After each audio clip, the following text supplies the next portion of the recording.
channel. So in this video हम chemistry के उन टॉपिक्स के बारे में बात करेंगे जो बोर्ड्स के पॉइंट ऑफ व्यू से काफी इंपॉर्टेंट होते हैं. सबसे पहले अगर हम सॉल्यूशन चैप्टर की बात करें तो सॉल्यूशंस में आपको types of solutions, ideal solution and non ideal solutions, उसके बाद फिर उनके एग्जांपल्स, आइडियल सॉल्यूशंस के एग्जांपल, नॉन आइडियल सॉल्यूशंस के example, then Henry's law, Raoult's law में पॉजिटिव डेविएशन कौन से सॉल्यूशन शो करते हैं, नेगेटिव डेविएशन कौन से शो करते हैं, और along with graph, negative deviation and their graphs, right. उसके बाद फिर तीसरा टॉपिक होता है कॉलिगेटिव प्रॉपर्टीज, जो सबसे इंपॉर्टेंट होता है इस पूरे चैप्टर में. जो सबसे इंपॉर्टेंट टॉपिक होता है वो कॉलिगेटिव प्रॉपर्टीज होता है. और कॉलिगेटिव प्रॉपर्टीज के साथ साथ आपको वेंट ऑफ फैक्टर की दोनों इक्वेशंस याद रखनी है. वेंट ऑफ फैक्टर की इक्वेशन जो एसोसिएशन और डिसोसिएशन के लिए होती थी. तो ये सॉल्यूशंस के लिए इंपॉर्टेंट टॉपिक होते हैं.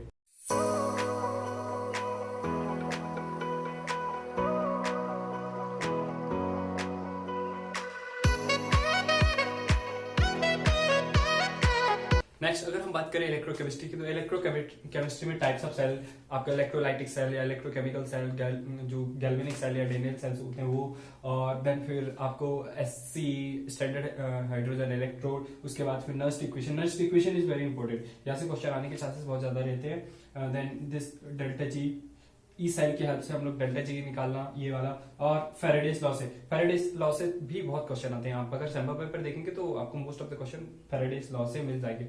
एक क्वेश्चन मैं आपको गुड भी कर रहा हूँ साथ में.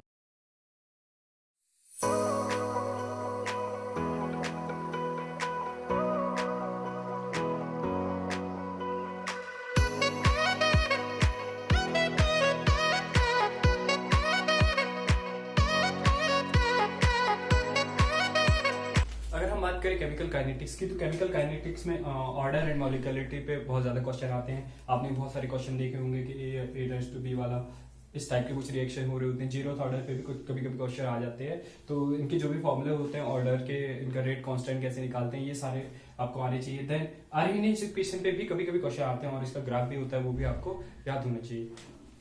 These are important for the kinetics. बहुत छोटा सा चैप्टर है बट बहुत ज्यादा इंपॉर्टेंट है.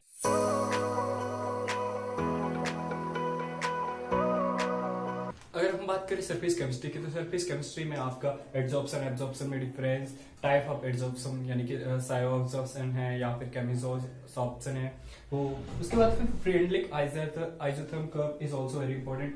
Catalytic action, use of catalytics, ये सारी चीजें जो आपको हेल्प कर सकती हैं.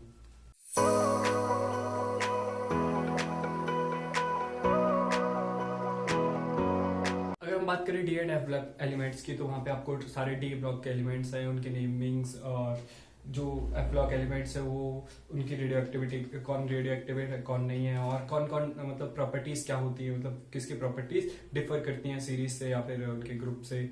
उसके अलावा फिर आपको कलर्स जो है, कलर्स क्यों होते हैं, डी ब्लॉक एलिमेंट कलर्ड क्यों होते हैं वो. उसके बाद डी ट्रांजिशन टॉपिक होता है, वो भी आपको आना चाहिए. Then lanthanoid contraction, actinoid contraction, ये सारी चीजें आपको आनी चाहिए. इससे बेसिकली जो क्वेश्चन मोस्टली आता है वो डी ट्रांजिशन से या कलर से आता है. इसके अलावा इसमें सबसे इंपॉर्टेंट चीज होती है KMnO4 एंड K2Cr2O7 की प्रिपरेशन एंड प्रॉपर्टीज. सबसे ज्यादा इंपॉर्टेंट होता है इस चैप्टर में, सबसे ज्यादा इंपॉर्टेंट यही होता है KMnO4 K2Cr2O7 की प्रिपरेशन एंड प्रॉपर्टी.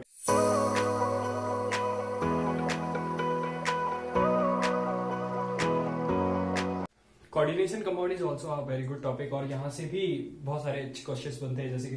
और इसमें जो इंपॉर्टेंट चीजें होती है जैसे लिगेंड के बारे में जानना, मोनोडेंटेड लिगेंड, बाइडेंटेड लिगेंड, उनके बारे में जानना.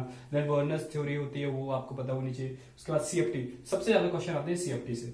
CFT में 3 टाइप के क्वेश्चन आ जाते देखने को मिल जाते हैं, मैग्नेटिक मोमेंट, स्पिन मल्टीप्लिसिटी या फिर हाइब्रिडाइजेशन पे बेस्ड क्वेश्चन मिल जाते हैं. और सबसे ज्यादा क्वेश्चन CFT से ही आते हैं.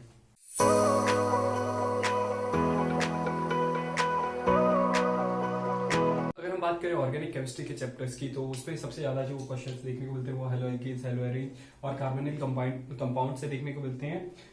इनके कार्बोनिल कंपाउंड्स में इनके टेस्ट भी हमको कभी कभी देखने को मिल जाते हैं. उसके अलावा नेमिंग रिएक्शन सबसे इंपॉर्टेंट है. नेमिंग रिएक्शन जितनी भी एनसीईआरटी में नेमिंग रिएक्शंस प्रेजेंट है सारी आपको आनी चाहिए. स्वार्ट रिएक्शन, सैंडमेयर्स रिएक्शन और जो भी रिएक्शंस आपके एनसीईआरटी में है. आइसोमेरिज्म से भी क्वेश्चन आ जाते हैं.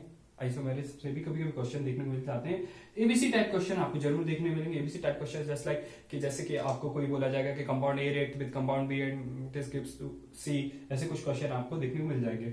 और बायोमोलिक्यूल्स पे इंपॉर्टेंटली ध्यान दें, और सबसे ज्यादा उसमें ग्लूकोज पर इंपॉर्टेंट इसकी प्रॉपर्टीज जस्ट लाइक कि ये किससे रिएक्शन करने पर क्या देता है, और इसका टेस्ट कैसे किया था कि ये ग्लूकोज में 6 कार्बन होते हैं, ये कैसे वेरीफाई किया था। ये सारी चीजें आपको क्वेश्चन पेपर में देखने को मिल सकती हैं। तो आप इन सारे टॉपिक्स को क्लियरली रिवाइज करें।